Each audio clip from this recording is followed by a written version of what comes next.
Tree Talking Time is brought to you by Conkey's Outdoors and Stone Creek Hound Supply. Be sure to check them out for all your hound hunting needs. Welcome to Tree Talking Time, where we talk all things tree dogs, from the smallest feists to the largest hounds, treating squirrels to bears and everything in between. And from time to time, we might even run a little fast game.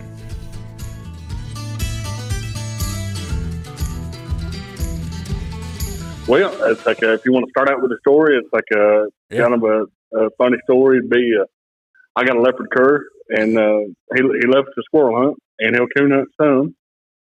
But it's like we take him out, there'll be other dogs and everything there, and he'll be rolling, and he does pretty good, and so but like, oh, that dog ain't as bad as you say he is, and then we might go the next night or a couple nights later, and he won't go. He just if he ain't in the mood to go, he won't. It's like we'll cut the dogs loose, and he'll come back around, and there you can see little scratch marks on the passenger side of my pickup where he's scratching the door. He's ready to jump up in the cab, and he'll just lay down. He don't care who's there. Jeez. So it's like that's a kind of a funny little deal. He's a squirrel training dude, but he don't care much about coon hunting. That's like if he's in the mood to go, he'll go. But that's about it. That's funny. Typical leopard cur quirkiness, huh? Yep. He's definitely got it in his mind what he's going to do and what he's not going to do, and usually it doesn't go in my favor. Yeah, I understand. I've had a few. Yeah, that were like that for sure. Yeah. Well, I seen on Facebook the other day where your boy looked like he done a little win with one of your leopards. Sharp looking dude. Yeah. We went to the Maryland State Youth show. Heck, it's a local club for me, half hour down the road. So we went down there, and actually we were running late because I got her out and I was like, let me trim her nails real quick, and then I start going over. She's a typical hunting dog, lives outside, and she was just dirty. And I'm like, man, I gotta hurry and give this dog a bath real quick. So quickly try to give her a bath real quick, and then I'm pushing deadline. I'm calling the guy. I'm like, hey, I will be there, but I'm going to roll in literally like at deadline. So just being, He's like, not a problem. He's like, we got somebody else running late too. So he's like, we'll get you in.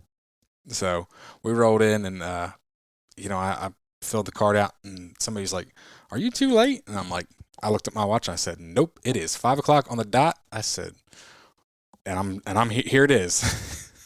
Nah, it's just the next time, and then he ended up getting the win, didn't he? Yeah, and he still needs some work handling. He does okay. He's not like some of these kids. Man, last year I went to youth nationals, and it blew me away. Some of these young kids, like how well they know how to handle a dog. Now, granted, half them kids were handling, Autumn Oaks winners, world champion winners, caliber dogs, or like, they might, or they're confirmation champion dogs. So, and mine's nowhere near that. She stands pretty decent for me, or for somebody that knows what they're doing. But for him, she's a little more finicky. She steps a little more around for him. Oh yeah. Well, it's like if he keeps plugging away at it, I'm sure she'll get used to it. And yeah. They'll make a good team for sure. Yeah.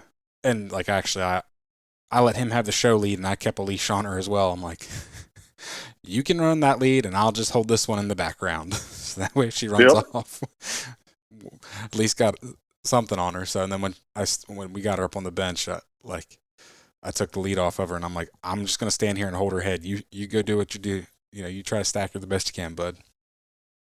Well, and I remember one of the first times my daughter showed Left, the dog that we got at my house when he was young. And he's 10 now. It's been a long time ago, but they we put him up and we were showing him when he was wild, as a puppy, and she's doing her best she can to handle him, and as soon as we unsnapped that leash after she got him up on the bench, boy, he took off and we had to chase him down. Exactly. That's what I was trying not to do. Yeah. So that's why I was like, you can try to stack as best you can, but I'm just going to stand right here next to you. Hold on. Yep. Yep, for sure. Sure. These leopard dogs is kind of how we met a couple years ago. Yeah. Yeah. So. Yeah, it's been a good deal. It's like I've got to meet a lot of good people through to the leopard dogs and everything, and it's been cool. It's like I really like the leopards. It's like I've had them for about 10 years, and it's like I like them because of their personalities. It's like sometimes they like I say with Lep, sometimes it's like he don't always, he's not always eager to please me, but I like his style. We get along good. So well, that's good. Yeah, but it's like it's the people that you meet. Oh yeah, and that we've got to meet through the leopard breed and everything, and everybody's got their own story and own style of dogs, and it's neat to see all those dogs out and about. Because it's like they're not super common, so you don't get a chance to see them all the time. And so I mean, I think I'm about the only one that still got them around here. It's like there was a lot more leopards around where I'm at. Kind of when I got mine, it's like they were still kind of a new thing for UKC. So you see some folks kind of trying them out, and I don't know if it makes me smart or stupid that it's like I've still got mine, and I think about everybody else has kind of quit them. But well, at the same point, I would say Oklahoma out there where you're at was probably there was a little hotbed there before UKC. Yes. Yep. So going back to the leopard cur registry days before that, well, it wasn't necessarily before UKC, but before UKC switched the name. Yep. And put them in the hound group. So. Yep. Yeah. Ray and Burl Keeter, Jim Hill. All those guys had leopards around here, long before that. And I didn't get the chance to meet Ray, but I got to meet Burl and Jim Hill is a good friend of mine, and he showed me a lot about him and all of that. And then Bob Rouse was another guy that had him here. He's actually the reason that I got mine. He used to have a leopard bowl here. Okay. And so everybody that had leopards would kind of get together. It was a non-sanctioned deal. Yeah. As far as I can remember, it was a non-sanctioned deal, and and everybody it was kind of like a gathering type of deal, kind of like what Bill does now. And also like what Henry does over there in North Carolina. Yes. Yep, exactly. And so he had a dog that really caught my eye. He called him Mr. John. And that's kind of, I thought, boy, I might want to try one of those. So I wasn't very long after that, I got me one, and I've kind of liked them ever since. Mm-hmm. I've had some that I didn't like, but, it just kind of comes with it, So, out of all my leopards, I would say personality-wise, there's only one that I didn't really care for. Now, there's been a few that didn't work out in the woods, but personality-wise, there's only one that I would say. Yeah, and that's kind of it. It's like it's like if you don't just jive with a dog, like, if your personalities don't match up, whatever, it's like it's hard to get along with them, and you might be able to move that dog on, and they might be a great dog for the next guy that can maybe get a little bit more out of them, or they kind of a little bit more on the same level with things. But yeah, so that's what I really like about the leopards too, is they're a versatile dog, and it's like if you look around hard enough and kind of really research what you want, it's like there's definitely a leopard out there that can kind of suit everybody that's looking for one. So, most people, at least. Yeah. Maybe not the hardcore competition hunter. I mean, there's some that have held their own, but I don't think there's too many. The leopards that even have been comp hunted, I think they're few and far between that style dog. Yeah, well, and that's the thing. I don't know too many guys that are hardcore competition hunters. I don't even know that a leopard's really on their radar. Yeah. Now, there's a few of them out there that can do it. But. Oh yeah, there's been a handful. That's for sure. They're just not the norm, and if that's what you're looking for, I wouldn't come looking for a leopard. No, it's like it's like if you've got a competition style dog, it's like you need a dog that it's gonna go hunt the way you want it to hunt every night, and be able to be hauled around the country in a box and all that. And it's like I've never had a leopard that I don't think would ever put up with any kind of thing like that. It's like I've got a gunner kennel in my truck because my leopard dog won't load in the regular dog box, and I don't know why.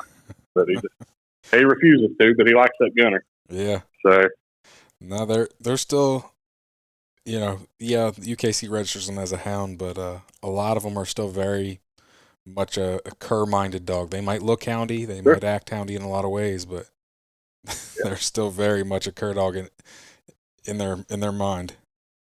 Well, that's kind of what I like about them. It's like I'd had hounds, and up until I seen that dog evolve, Mm-hmm. and I thought, well, it's like, I kind of done a little research on them, and I talked to, I don't know if you know David Smith, but he had a Yeah. popular leopard dog, Yep. back then, and he's got that Leopards Unleashed. So I talked to him years ago and kind of talked, about the dogs with him a little bit, and that's one thing I was really looking for, is a dog that was kind of cur acting and kind of looked like a hound. To me, that's kind of the best of both worlds if you can get it. So that's kind of what I set out for, and it's like that's pretty much what I got. I mean, Mm-hmm. my dog, he's houndy looking, and he's cur acting. It's like he's got some quirks, but he's a good dog. It's like I don't competition hunt or anything, and it's like really it's like for a dog to fit my criteria. It's like I just want to get a dog that can be around the house all the time. It's like I like to hang out with him every day. Mm-hmm. It's like even he'll just be in there laying down, while I'm working or whatever, and that's what I like. It's like I like to spend a lot of time with him, Yeah. and so I got to make sure I can get along with him on a daily basis. It's like I'd rather have one that I don't. It's like even if the dog didn't hunt real well or something like that, if it's good around the house and I enjoy him, it's like that's about all I need out of him. I don't, it's like because I mean he'll treat possums and everything like that too, and I've never scolded him for it or anything like that. But it's just not something that I don't take coon hunting or squirrel hunting or anything like that super serious. It's like you're just out there to have fun. I got a job, and it's like, and so when you get your living mixed up with your hobby, it's like it makes it tough. Mm-hmm. So I understand. it's like no, I've told a lot of people my dogs wouldn't suit most people. My dogs don't hunt hard enough. They're not that go yonder. They're not. They backpack on each other. If I take all of mine together, guess what? They're all going to be at that tree together. Well, and when I was coming up, it's like that even competition dogs, back then it's like that's what they still did. It's like we wanted them to do that because it's like if you didn't tree a coon, you could get a piece of somebody else. Mm-hmm. And it's like things, but last 10 years or so, really, it's like things have just kind of really changed, and it's that's not what they're looking for now. But but I like it that it's like he'll go out, he'll hunt 300 yards, and he'll kind of circle back. If he comes back to me, it's like we'll go somewhere else. Yeah. It's like I got him trained to come back to that tone in case he gets to a place where I can't get him. Exactly. And so I mean, it just he's got a pretty decent handle on him, which is worth it to me. It's like some guys they don't care, but it's like but I don't want to try to be out in the woods for 2 or 3 hours trying to catch a dog and all that. It's like so I work with them in the yard a little bit before we get them out in the woods. Yeah. Well, since we've talked about leopards here for a little while, let's kind of go back to how you got into all this, Corey, and also you can feel free to introduce yourself now that we've kind of got into this. Sure. Well, it's like my name's Corey Langford. I got Redfern House Supply. Yep. And that kind of how I got into it. I don't know. I just kind of, I guess it probably started out in the 4th grade when we read Where the Redfern Grows. To be honest with you, it's like that's where it all started from. It's like, we read that book and everything, and then of course after we read the book and we watched the movie, and I thought it was neat. It's like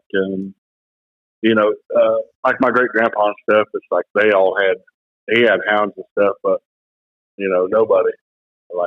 nobody in my family now has hounds or anything. So it was just kind of something that intrigued me, and it's like and then when I got old enough, I got a dog and all that. And where'd you get to that first dog? it just kind of went from there. The first dog I ever got comes from the pound. It was just Okay. a hound dog from the pound. It wasn't papered up or nothing. And then Did tree coon or possum or anything?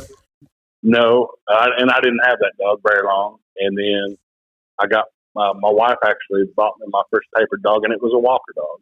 Okay. And it really didn't do much either. But but it's like that's the thing about it. It's like when you're first starting out, it's like that dog could have been a super nice dog, but I didn't know what I was doing. I mean, that's because the thing about it is, it's like back then, it's like we had the internet and stuff, but it wasn't like it is now, to where it's like you could get on these pages and ask questions and all this and that. So it's like so I don't know what I'm doing. The dog doesn't know what it's doing, and we just kind of met in the middle somewhere, and and so it's just one of those deals that it's like if you back then, if you didn't have somebody to kind of mentor you a little bit and kind of show you the ropes, it's like it made it tough. Yeah. It made it tough. So after that Walker dog, what happened? I'm trying to think. With that first Walker dog, it's like I got rid of my dogs for a little bit when my first daughter was born. Okay. Just because we were so busy with that and all of that. That's what happened with him. And then I got some dogs again, I think a few years later. And then I had those. That when I because that's the thing is I'm originally from Iowa, and so then I had those dogs until I moved down here. Okay. And then a buddy up there took those dogs, and then when I came down here, that's when I got into the leopards. Okay. So, Iowa, man, you went from a coon hunting mecca to, I don't want to say a coon hunting desert, but definitely not the same coon hunting. No, it's definitely not the same terrain at all. It's like I'm in the foothills of the Ozarks, so Yeah. it's, everything's kind of up and down, and it's nothing like hunting in a cornfield, But Yep. but and where I was too, it's like it's like I was a great place to coon hunt. There's not a lot of coon hunters. Huh. I mean, there's there of course there's some, and I mean, like especially in southern Iowa and stuff like that, it's like they have a lot of hunts in Troy and places like that. But I mean, but just as far as like like how it is here, I mean, I've got 4 or 5 coon clubs, within 40 miles of me, everywhere. I mean, you do live at the mecca of coon hunting. Yeah. Which for anybody that doesn't know, you live in Tahlequah, Oklahoma. Yep, for sure. Where the red fern grows, where the train station was where those dogs come into. Yes, yep, that's it. It's halfway down the river from where old Billy lived. Yeah. Yeah. It's it's, but I mean but that's the cool thing about here. It's like everybody's got a coon dog. A lot of guys have got squirrel dogs. And one thing that's really kind of come on, in probably the last 10, 15 years, it's like we've got a lot of guys hog hunting. Yeah. So I mean so it's I mean there's no shortage of dog hunters around here, and we really enjoy it. It's like that's I moved here, and I don't ever have to take a vacation again because I live in the best place on earth. So I don't. There you go. I don't go too far from Tahlequah. Yeah. It's like I pretty much stay around here, and I don't really care to travel much. And but it's good. It's like as a matter of fact, I'm out at our local coon club right now, so it's quiet. So I'm out here at the Green Country Coon Hunters. It's like they've had this club since 1968. Weren't you the president? I am. I thought you told me that. Yeah, I'm the president of our coon club, which that really don't mean much. It's like it's kind of like being a Cub Scout mom. It's like you just bring snacks and try to keep people from fist fighting. So trust me, I get it. I'm the VP of my club, so I get it.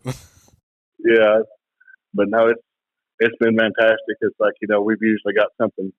Maybe not quite every weekend, but more often than not, it's like we've got something rolling out here, and sometimes I'll just open it up on a Saturday night, and if people want to come out and work their dogs on the bench. You know, if they don't have a show bench at home, or you know, if everybody just wants to come out and hang out and play cards, and they might take off and go hunting, you know, later that evening or something like that. But it's fun. It's fun for sure. That's awesome. Yeah, got a lot of good guys out here. It's like you know, I've been in the house supply business long enough now that some of my customers, when they come over when they was little kids, they'd have their mom and dad bring them over and they'd get stuff, and it's like now they're growing up and they're having kids, and so it's neat to watch all that. It's like you know, they try to, you know, we try to keep it going. So it's like, you know, when some of these younger kids come out and want to try it out, it's like, you know, there's a bunch of good guys out here that'll mentor them, and you know, and you know, and it's like, and we've got Glenn Riles. It's like he does our PKC hunts, and it's, you know, he's been a member of this deal his whole life. You know, it's like wow, and he's still here, still hunting, still putting it on them young kids every now and then. It's like he'll help them out, but you know, he's been winning a lot here lately too. So yeah, yep. And it's like all different kinds of dogs. It's like you know, like Drew Jackson and stuff. It's like he hunts crossbred dogs. It's like you know, and his brother Dustin. It's like he's got a real nice blue tick, and really in my part of the country, blue ticks are probably more popular than walkers. Really, I mean, walkers are definitely a close second, but I'd say the blue ticks are probably the most popular dog around here. Conkey's Outdoors is proud to be a sponsor of Tree Talking Time. Family, hunting, tradition is the Conkey's motto. They understand the importance of passing down the tradition of hound hunting. They are a family-owned business that treats you like family. They also understand the importance of having the gear you need when you need it. Conkey's carries everything for your next hunt, and it ships to your door quick. They also offer great warranties on all tracking systems and financing options. Check them out at conkeys.com. You can also use the code TreeTalkingTime5 in all caps to save as well. Now, it was like that around here for a little while now. Now it's kind of a toss-up.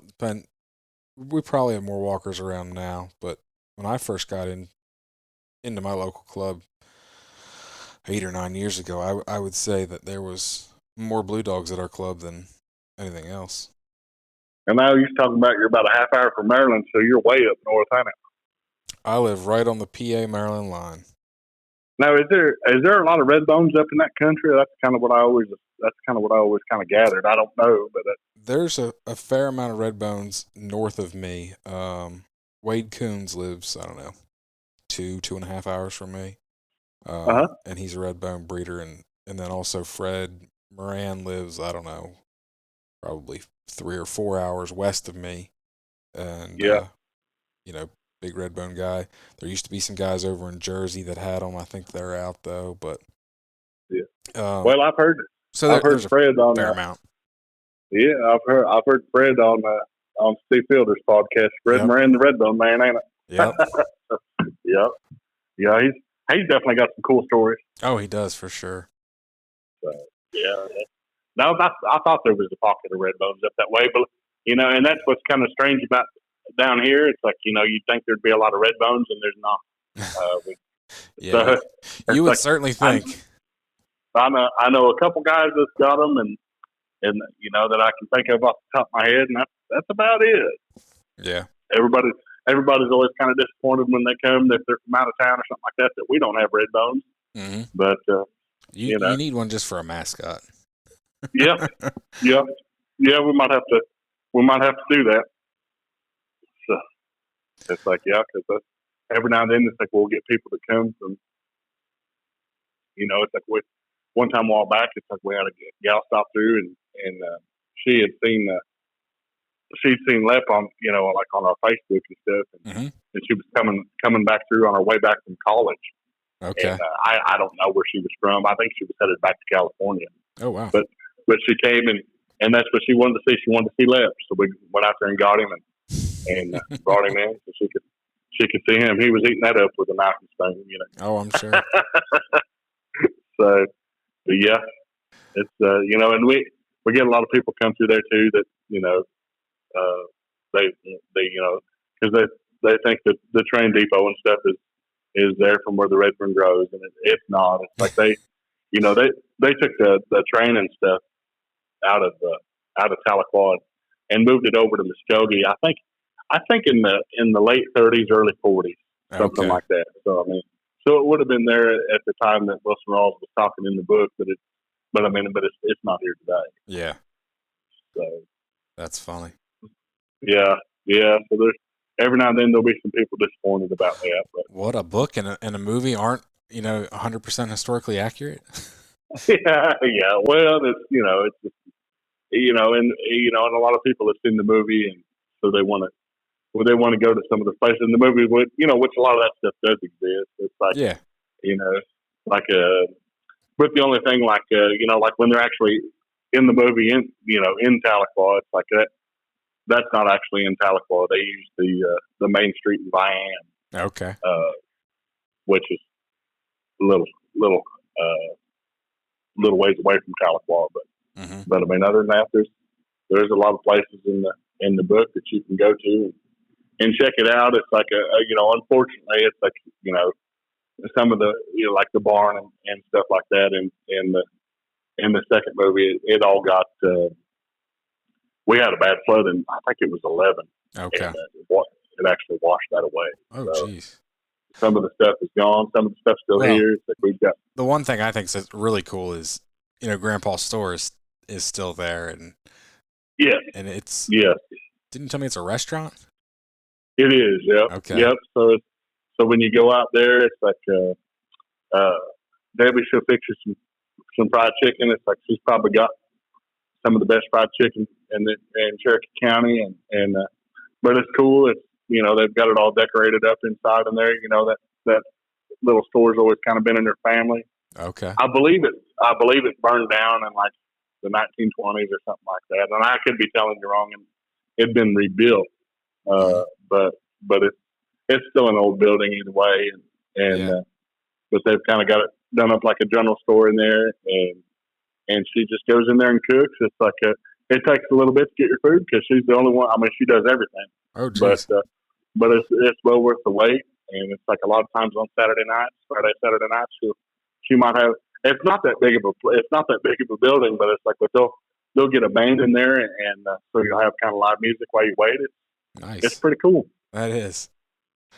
No, and that's why I wanted to bring up the Redfern Festival. I think it's a pretty cool thing that you guys do down there, and kind of literally talk about the book and in the movie, and kind of give coon hunting this platform that's not for coon hunters. Like a lot of it's not coon hunting based. So yeah.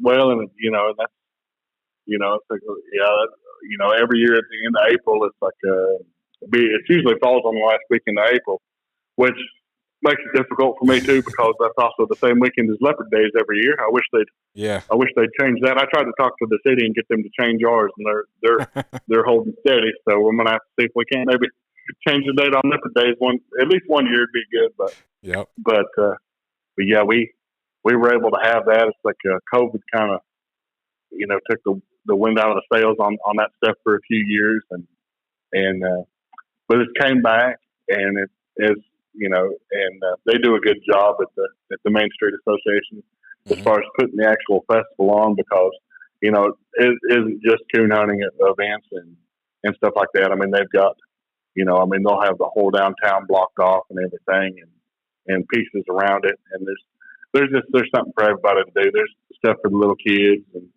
and a car show, and of course they've got they'll have a mess of food trucks down there, so you can kind of get whatever you want to eat, and it's a big time, and it's a big draw for the city.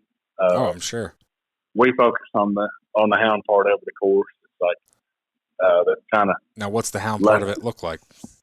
Well, so kind of what we do is we've got a park downtown, and it's got a creek that runs through it, so we have the field trials there.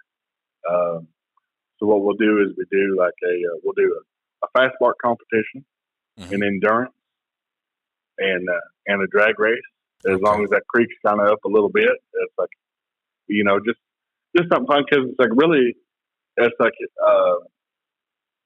there'll be a lot of people down there, and it's like, and there's a lot of dogs. It's like we had over 100 dogs entered into various events this year. Wow.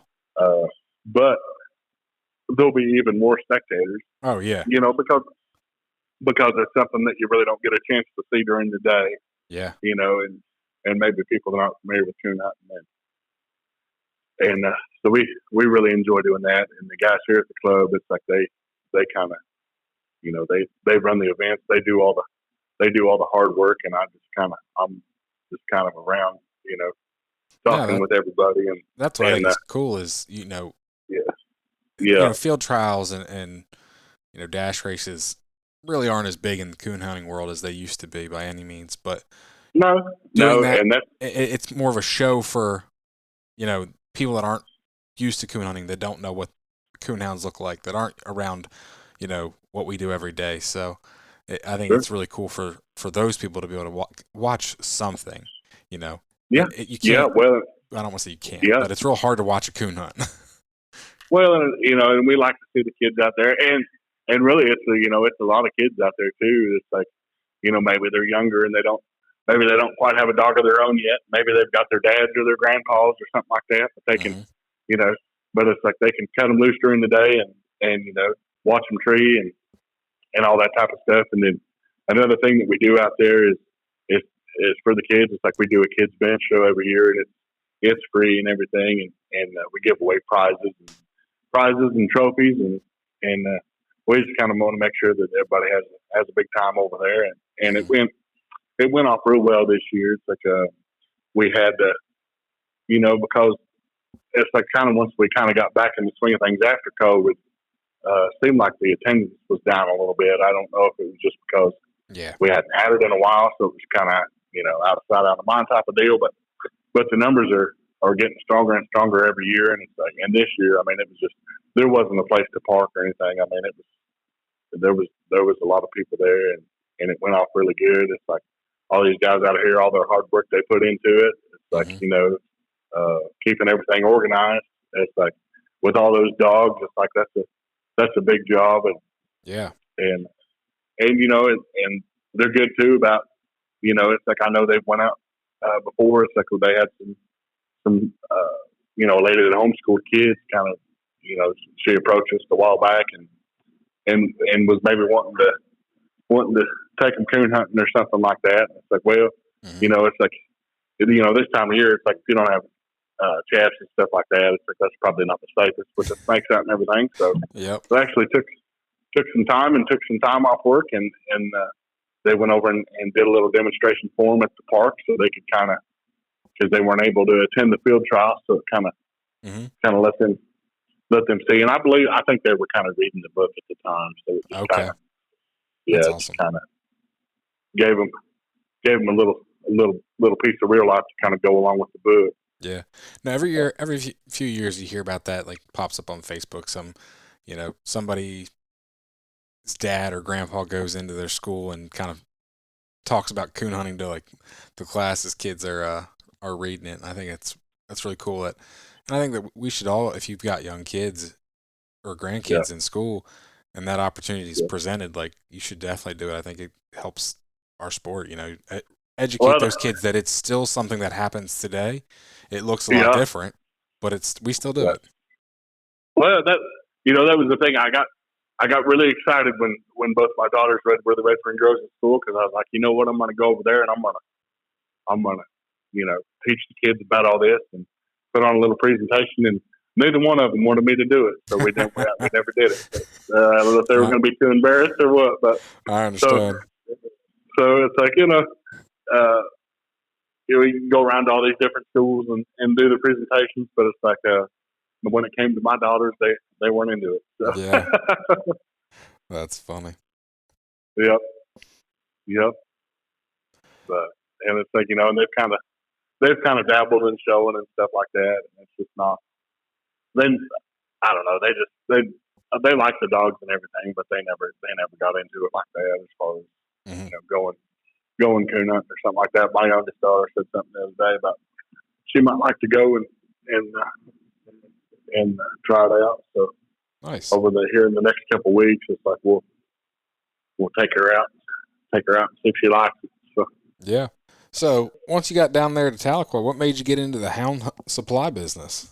Well, it really just started out. I was just gonna because about the only place you could get a caller or lead was at the feed store, right? But then they weren't always available. Like there wasn't always somebody there that could run that nameplate machine to put a nameplate on your collar and stuff for you. So really, when I got into it, I told my wife, I bought a used nameplate machine, and and the guy had some call. He must have tried to dabble in it at one time or another. So I bought his machine and came with a bunch of collars. And I said, I'm going to get into just selling collars and leads to the guys around here because, like I say, there's a big hunting community, Yeah. and so and it just kind of morphed into what it is today. And like, Okay. I never thought it'd really do that, but now, I mean, now we sell everything, and Yeah. we send stuff nationwide, just like all the other hound supplies do, Canada, Australia. Hmm. Uh, you know, it's it's it's it's a cool deal. Like if when you send stuff to Australia, it's like I guess they use them on their pig dogs over there. Hmm. They use like the big thick wide collars and then Yeah. cut collars and stuff like that for hog hunting. And yeah, but we've sent stuff to Hawaii, and just all kinds of different places. It's been Nice. fun and it's gave us the opportunity to meet a lot of good people. Yeah, Uh, for sure. you know, I appreciate all my customers. It's like that's one thing about it. It's like you know, and that's that was another thing too. It's like when I got into business, I wanted to I wanted to provide the kind of customer service that I like to have as a customer, and Hmm. you know it's worked out pretty well. And, we try to be available all the time, and all that, and but now it's like all the house supplies. It's like no matter where you go now, it's like they're all good. It's like they've all got great customer service. They're Yep. all good folks, and Well. it's really and with Facebook and all that, it's like it's changed a lot from when I first got into it. Hmm. But it's it's fun, and it's something new and exciting every day. It's like we sell the same stuff all the time, but you run into the customer that's having a problem or something like that. It's like you learn something new every day, Yeah. and I like that. Well, good. And that kind of brings us to you've graciously donated a squaller for this summer giveaway that we're doing, Yeah, yep, which yep. JC Call, custom JC Call. It's pretty slick. Uh, yeah, you and just yeah, but and that's one thing we like to do too. It's like we like to give away as much as we can. hmm It's like I think that stuff. I just think it's fun, and and when I got into business too, it's like I got in kind of the business with more of the mindset that it's like I wanted to cater to the guy that's hunting, but it's like but he's got a family, he's got a wife and kids, so it's like hmm you know, and it's like everything's getting so expensive that it's like if I can throw you a little something extra, or if we can have a fun contest or something like that, it's like that's just I enjoy doing that, and that yeah. maybe gives them a chance to get something they wouldn't have got, or you know, it's, Well, I really appreciate it. Trust me, I really do. And so somebody here at the end of August is going to get a JC custom call yeah, along with some other yeah, stuff. Like I said, yeah, all the other sponsors are on board and have are going to donate some stuff too. And yeah, I got to figure out how exactly we're going to break that down. Um, yeah, my original idea was just to do one winner, but it's kind of looking like there's going to be enough stuff that maybe there's going to be two or three at least. So yeah. still Well, trying to that's figure hey, that all out.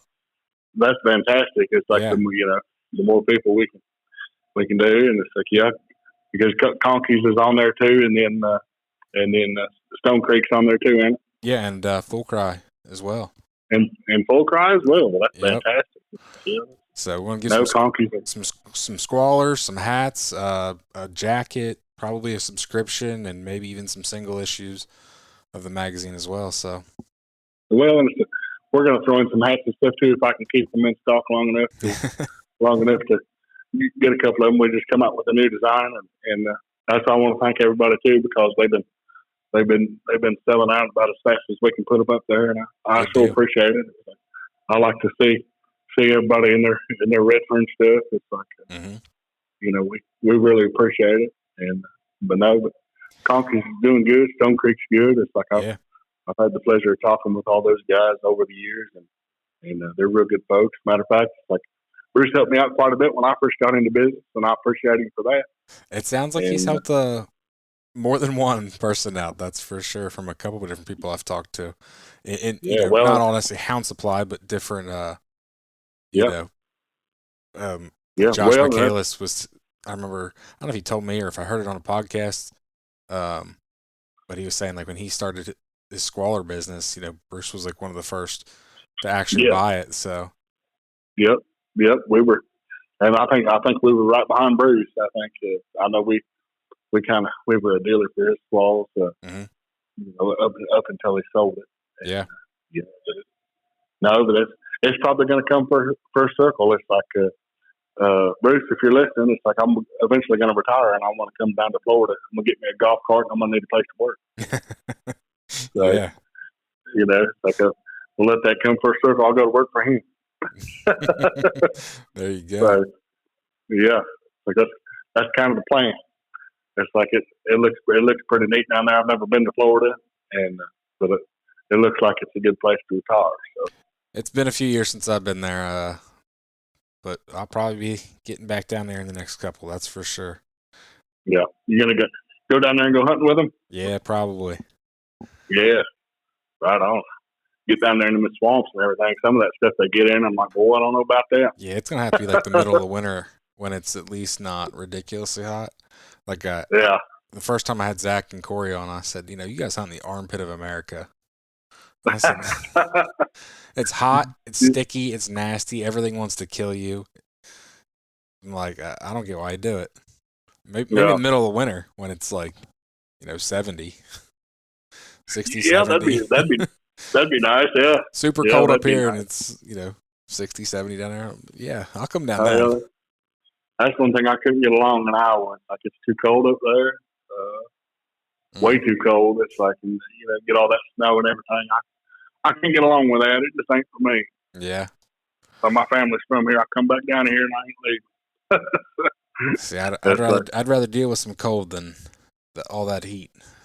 No, see, I don't mind the hot weather. I mean, it's like it cools off at night. I mean, sometimes it'll still be like, if it gets real hot, it'll still be in that, in the 80s at night. But it's like, but when it's 111 during the day, it feels cooler.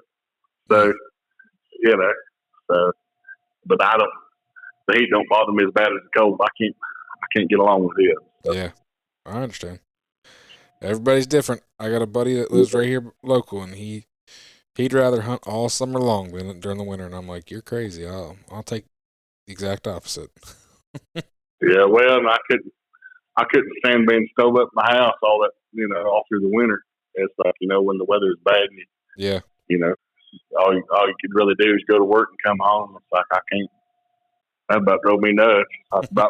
Seemed like you get 8 months of winter and a month or two of it being muddy, and then you get a little bit of summer, and then it's back to being cold again. Yeah, I can't do that anymore. Nah, I'm pretty lucky where I'm at here. We have all 4 seasons. You get a little bit of winter, a little bit of summer. You get a nice fall usually. So yeah, that's good. I don't think I could go somewhere where it gets much colder or hotter. I like it. Yeah, I like the temperature wise. Having all 4 seasons. So heck yeah. Stone Creek Hound Supply, a family-operated business, boasts over 50 years of involvement in hounds. For over 2 decades, they've been dedicated to supplying high-quality hound gear. Their reputation is founded on unparalleled quality and exceptional customer service. Crafted from U.S. source materials, Stone Creek clothing is meticulously manufactured right here in Pennsylvania. Through their commitment to excellence, many of their customers have become lifelong friends. Do you guys have porcupine stuff up where you're at? If you go further north of me, yes. Where I live, that's no. That's one thing I've always kind of kind of wondered about being that far up north. It's like because I see them, like them veterinary shows and everything, and they're always pulling them quills out of them dogs, boy. Exactly. I don't know. That'd make me nervous. So I've told people, like, oh, yeah, you should come up here and hunt with us. And I said, I'm not turning a dog loose up there until you give me a porcupine that I can do some trash breaking ahead of time. Yeah. Because I said, my trashy dog will dive head first on it. And I said, so I'm not doing that. Well, stubborn as my dog is, if he ever got a hold of one and it hurt him, it's like he'd go try to catch every one. Yeah. Every one he come across trying to teach him a lesson. I've heard of some people that have had dogs like that. Yeah, so I don't know. I'll just stay down here and I got to worry about them, I guess. But we got armadillos. Yeah, I was about to say, you got armadillos down there, though. Yeah. Well, it ain't bad. That's what I tell everybody. I say, an armadillo smells about like a coon, so he's doing all right. I don't know if they really do or not, but if you tell it to people and you sound convincing, it's like they're like, oh, it makes sense. I was we also got a lot of hogs down there your way too. When I was down in Texas, we were talking at the super hunt. We were talking and kind of doing our predictions. I'm like, you got 3 northern dogs that are not used to all the game species down here. So I'm like, it'll be interesting. They're coon dogs where they come from, but they're we know they're probably deer broke and fox broke, but coyote broke, but you don't know if they're going to run hog. You don't know if you're going to run across an armadillo and it be. Yeah. So. Well, it seems like the armadillos are pretty enticing to northern dogs, southern dogs. It's like it's hard to break them off. That's how my plot dog ended up here. He was started. He come from Alabama. A friend of a friend had him in Mississippi and had him started on coon, and he was doing real good. But he had a love for armadillos, and the guy just couldn't take it. And so a buddy of mine ended up getting him and brought him up to West Virginia and run him on bear a little bit, and then I got him and hunted him on coon a little bit, and then he decided. I showed him a couple more bears, and after a couple more bears, he decided he wanted to be a bear dog. So. Oh yeah. It's kind of funny. He went through a few hands to get to where he's at now, but he's living his best life as a bear dog. But that's how he ended up this way. Well, it's like I've got a customer that lives in southern Oklahoma, and he goes over and bear hunts in New Mexico. He's got a real nice pack of plot dogs, and I got a couple customers here around local they got plots. They've had them for a year or two now, but really that's another dog that's not super common around here. But I'll tell you one thing about the plots. It's like they seem like they're really they're pretty nice dogs. Mm-hmm. They're kind of coming on, so a lot of people starting to see more and more of them. No, I was happy with mine until he decided. I'd come home after we'd been bear hunting for a weekend or whatever, and he just never clicked back into coon mode. And one night it was like 2 months after hadn't been down there in like I said, it was 2 or 3 months, and heck, I had a pup that was 9 months old, and pup wasn't doing much by any means, but was looking better than this 2.5, 3-year-old male dog that I had, and I'm like, what in the world are you doing? Like, you just do not care and do not want to be out here. Yeah. So the next day I called a buddy of mine and I said, hey, you want this dog down there to run him on bear? Because I'm like, he just does not care about a coon anymore. Yeah, well, that's like we was talking about with old Left. It's like that's kind of how he is. It kind of depends on his mood, but it's like that's that's one thing about it. It's like when the dog kind of picks what they want to do. It's like if you give them a chance to do it, they'll probably be pretty good at it. Yeah. No, I've had a couple of dogs that didn't work out for me that have went on. The one went to Louisiana and he became a real nice hog dog from the sounds of it. And nice. Like I said, that plot dog, he real nice bear dog. So yeah, I've hunted with him a couple times since, and he's a heck of a dog. That's pretty neat. It's like I've never been bear hunting or anything, but I've watched some of them YouTube videos on it and everything. Mm-hmm. It looks like fun. Oh, it's an adrenaline rush for sure. Yeah. I mean, it looks pretty neat for sure. Mm-hmm. But like we don't have a bear season or anything here that I'm aware of. It's like I know there might be a few counties down in southern Oklahoma maybe that do, but we don't. Gotcha. We don't have one, but we've got bears now. I mean, we've got them here, but they don't. We had a bear in town the other day. Oh, jeez. Yeah, little black bears. Mm-hmm. It's like they're around. It's like, but yep. But it's like they haven't given us a season for them yet. Gotcha. Well, Corey, I don't want to hold you up anymore. I appreciate you taking the time to talk to me. Got anything else? Yeah, well, we'd like to maybe get you down here for the Red Fern Festival one of these years. Come down. That'd be awesome. Pretty handy on that camera. Yeah. Take some good shots. It's like it'd be fun. We'll take you over to Jensen's over at Grandpa's store. Yeah. That'd be a fun deal. Be nice to see some other leopards down here too. Yeah. You can find me on Facebook and Instagram at Tree Talking Media. And until next time, keep them talking in the timber.